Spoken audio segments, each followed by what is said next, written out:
درود با تمام تاجیکان دنیا. این لحظه ما قرار داریم در نزد بینای سفارت جمهوری تاجیکستان در فدراسیون روسیه و اینجا شهروندان تاجیکستان، شهروندان جمهوری تاجیکستان جمع آمدند تا که در این چورابینی مهم برای ملت تاجیک شرکت کنند و به نامزد ارزنده خود آواز بدهند. و البته امروز ما از آنها خواهیم پرسید که از این انتخابات آنها چرا انتظارند و چی امید دارند. صبح 11 اکتبر سال روان شهروندان جمهوری تاجیکستان مسئولیت وطندوستی خویش را اثبات کرده در انتخابات پرزیدنت جمهوری تاجیکستان شرکت ورزیده اثبات کردند که نسبت آینده درخشان کشور خویش بی تفاوت نیستند. جناب سفیر، برای شهروندان تاجیکستان مهاجران مهنتی روسیه برای در انتخابات پرزیدنتی شرکت ورزیدن با اون نگاه نکرده که جهان را وبای عصر پاندمی کووید 19 تکان داده است، چه امکانیت ها از طرف سفارت تاجیکستان فراهم است؟ چند حوزه آوازدهی فراهم آورده شد؟ برای اینکه تعداد زیادی شهروندان تاجیکستان که در فدراسیون روسیه کار و زندگی میکنند توانند در آوازدهی اشتراک کنند، سفارت تاجیکستان، کنسول‌های گنرالی تاجیکستان تمام شرایط ها را برای گذراندن این معرکه مهم سیاسی فراهم آورده است. حوزه انتخاباتی در شهر مسکو، در شهر سنت پترزبورگ، در شهر نووسیبیرسک، اوفا و یکاترینبورگ باز شدند و ما همه کوشش ها را به خرج دادیم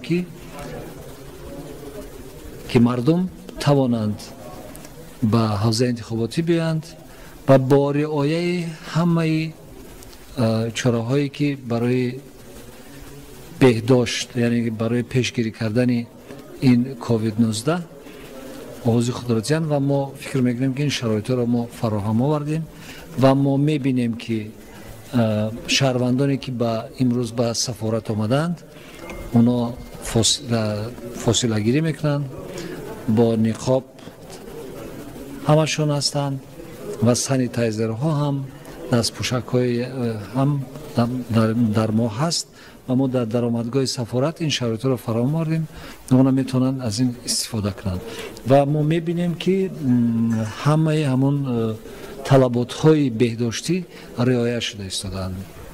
شهروندان تاجیکستان، مهاجران مهنتی تاجیک از انتخاب نامزد ارزنده خویش رشد اقتصادی تاجیکستان و صلح و ثبات را انتظارند. خود را معرفی میکردید. شهروند جمهوری تاجیکستان اکمالدین شویف. از انتخابات امروزه چی را انتظارید؟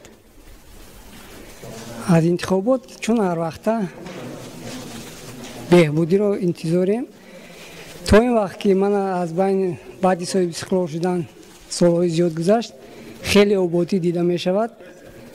باز می خواهیم که همین آبادی ها بهتر و خوبتر گردد. رفت انتخابات را مشاهدان بین المللی زیر نظارت قرار دادند.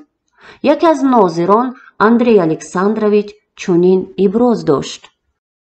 Обратил внимание на людей, которые пришли голосовать, то есть на потенциальных избирателей. И по их выражению глаз, по настроению было понятно, что люди пришли сюда как на праздник. То есть их что не пригнали насильно, они не являются подневольными, то есть они пришли для своего волеизъявления. В этом проявляется, наверное, отношение государства, руководства страны к своим гражданам. То есть государство уважает своих граждан, сделало все возможное для того, чтобы граждане свободно, радостно, открыто сделали свое волеизъявление. Мне понравилось, как на праздник, конечно. Мне очень понравилось.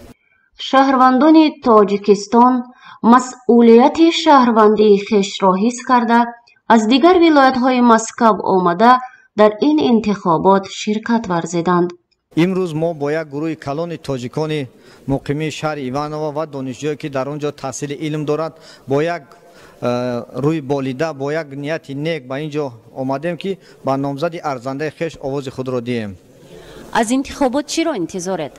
ما در این انتخابات پیشرفت و رشد اقتصاد تاجیکستان و امن تاجیکستان بسیار از نامزد ارزنده خود انتظار هستیم که ما باوری کامل داریم که آن شخصانی که رأی خود را با نامزد ارزنده خود دادند برای آبادی و آزادی و بر گلگوشکانی جمهوری تاجیکستان یعنی عزیز دولت عزیز ما همین کوشش خود را میدن. وابستگی ما از این امید کلان داریم از این انتخابات. شاعر تاجیک الکسی افغانوف که سالیانی زیاد دور از وطن عمر به سر میبرد با یک مهر و محبتی بی اندازه در این انتخابات حضور داشت و به سؤال آن که از انتخابات چی را انتظار است چنین پاسخ داد. Я жду от этих выборов в первую очередь что? Ну, продолжение курса на укрепление мира, дружбы, добрососедства. Вот. Я очень рад и считаю, что величайшее событие 21 века – это наше воссоединение с братским узбекским народом. 28 лет у нас было неприятностей столько. И вот опять же видите, как одно рукопожатие наших президентов, господина Мирзиёева и Эмомали Рахмона, господина Эмомали Рахмона, вот решило все эти дела. Я жду, что будет продолжаться укрепление экономики. Я жду, что тот, кто придет после выборов, продолжит, значит, курс на то, чтобы улучшить условия жизни наших трудовых мигрантов в России. Говорят разные цифры, но я считаю, что где-то 500 000 людей постоянно мигрируют туда-сюда. Это большая часть. И это поддержка нашей экономики.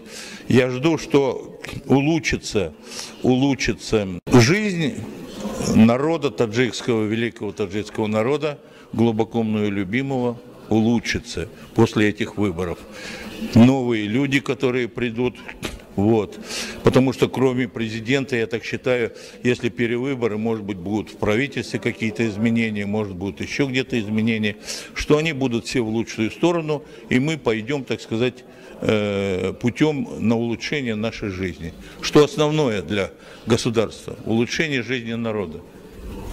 ҷавонони қавииродаи тоҷик низ ба ояндаи дурахшони ватани хеш бо як ҷаҳон умедбоварӣ карда дар ин интихобот ба номзади арзандаи хеш овоз доданд. аз интихоботи имрӯза чиро интизоред?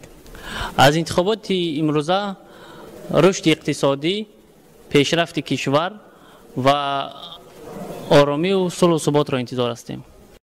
дар интихоботи президентӣ пиронсолон низ фаъолона ширкат намуданд. собиқадори соҳаи маориф басоатхон шарифова ки ин шабу рӯз дар русия қарор дорад, омода аст ба номзади арзандаи худ овоз диҳад.